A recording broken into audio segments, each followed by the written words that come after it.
This is the truth of the case! Let's go over the trick that Kokichi and the culprit created together. Last night, Kibo saw Himiko from the window of his lab.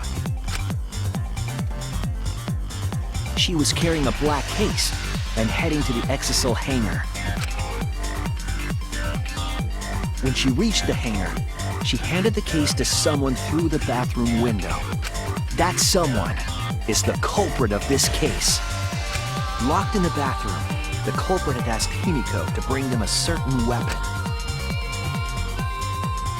A disassembled crossbow from Maki's lab.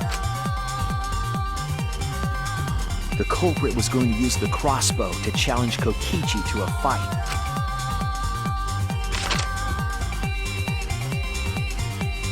Some time passed, and Maki made her way to the hangar. She was going to the hangar to kill Kokichi and save the culprit trapped in the bathroom. However, the hangar had an electric barrier preventing her from entering. Fortunately for her, she had an electro hammer to get around the barrier, in a way.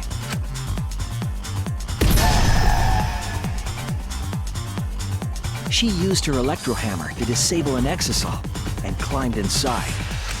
She knew Exisals could bypass the barrier, so she got inside one. Around that time, the culprit and Kokichi began their confrontation. While Kokichi was checking up on them, the culprit ambushed him with a crossbow. But the culprit didn't intend to kill Kokichi. They just wanted to disable him.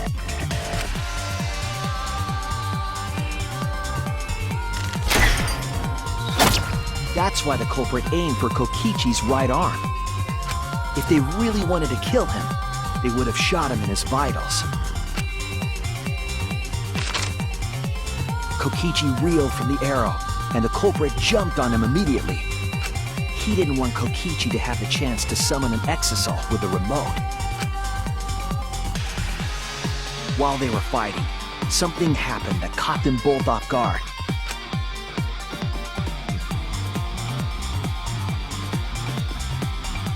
The shutter of the hangar opened, and an Exisal stepped inside. Kokichi was definitely not expecting an Exisal to interrupt them. He pulled out his remote in an attempt to control the Exisal.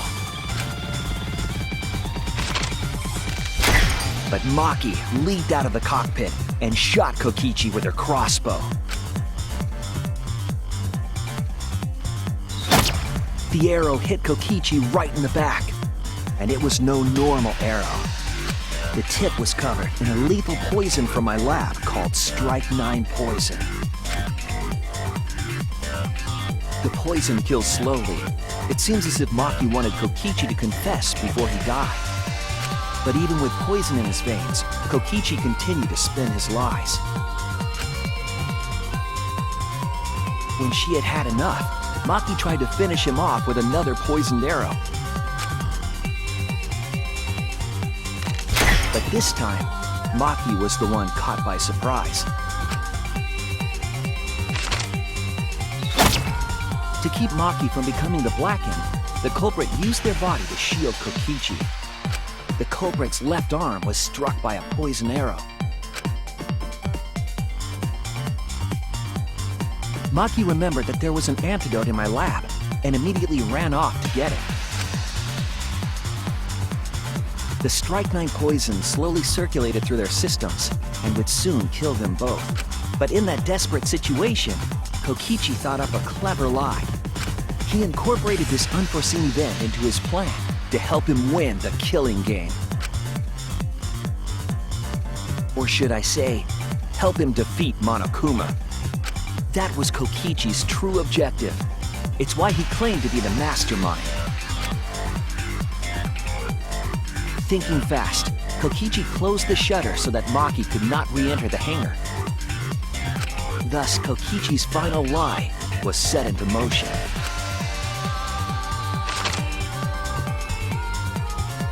When Maki returned with the antidote, she couldn't get back inside the hangar. so she went around to the hangar bathroom and passed the antidote through the window.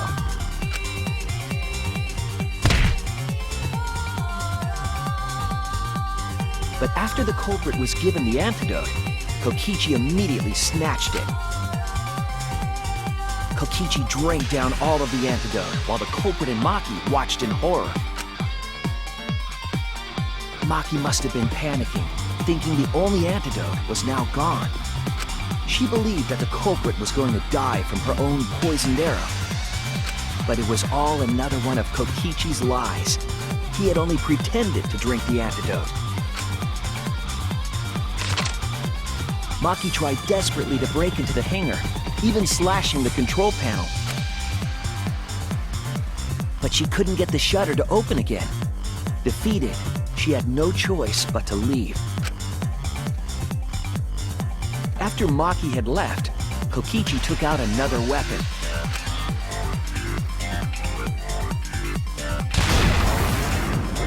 An electrobomb, capable of disabling communication devices for hours. Kokichi's plan was to use an electrobomb to knock out Monokuma's surveillance cameras. That was why he commissioned Miu to make the bombs in the first place.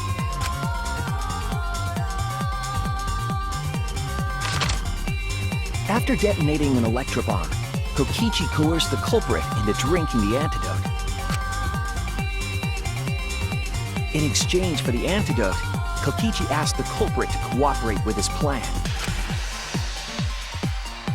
Kokichi needed to work with the culprit to execute his final lie. Under normal circumstances, the culprit would never have agreed to such a plan. But because the culprit owed him for saving their life, they agreed to Kokichi's request. Request is a generous term. It was more like blackmail. In any case, the two were now working together as accomplices in an insane plan. There was a lot to prepare and not a lot of time. They had to work fast. If Kokichi died from the Strychnine poison, the whole plan would be ruined. After fabricating the scene in the bathroom, the culprit dragged Kokichi to the hydraulic press. This is how the swipe pattern bloodstain from the bathroom to the press was created. Kokichi, with the support of the culprit, stood in front of the press's control panel. The two of them were finally ready to execute the insane lie. While Kokichi was setting up the video camera near the hydraulic press's control panel, the culprit laid face up inside the press, draping their coat over their shoulders.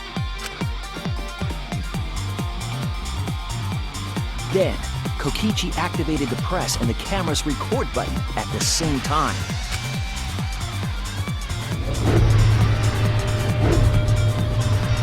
The hydraulic press came down slowly, all caught on tape for us to see.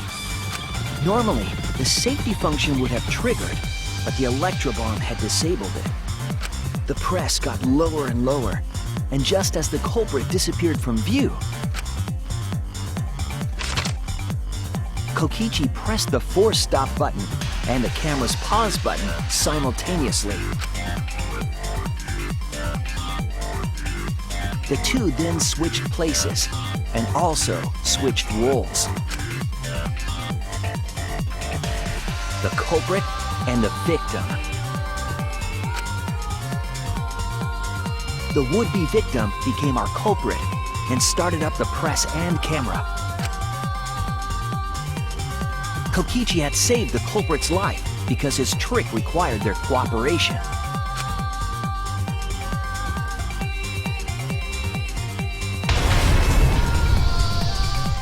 He wanted to win the killing game, even if it meant dying himself. And so, Kokichi was crushed by the press, and the whole thing was caught on video. The culprit's left sleeve was dangling from the press, making us think he was the victim. Now alone, the culprit collected the video camera. and tore the hydraulic press's power cord so that it could never be raised again. This would make it impossible for us to determine the identity of the crushed body. But there was another reason the victim was killed in this way. It obfuscated the cause of death, making the case that much more difficult to solve. This was all part of Kokichi's plan to create a murder not even Monokuma could figure out. With the press disabled, the culprit returned to the bathroom to flush Kokichi's clothes. Finally, they climbed inside of an exisal to hide and waited with bated breath. And here they are now in this trial, pretending to be Kokichi. They're trying to deceive Monokuma in order to defeat the true mastermind. And that's it. That's Kokichi's unidentified culprit trick.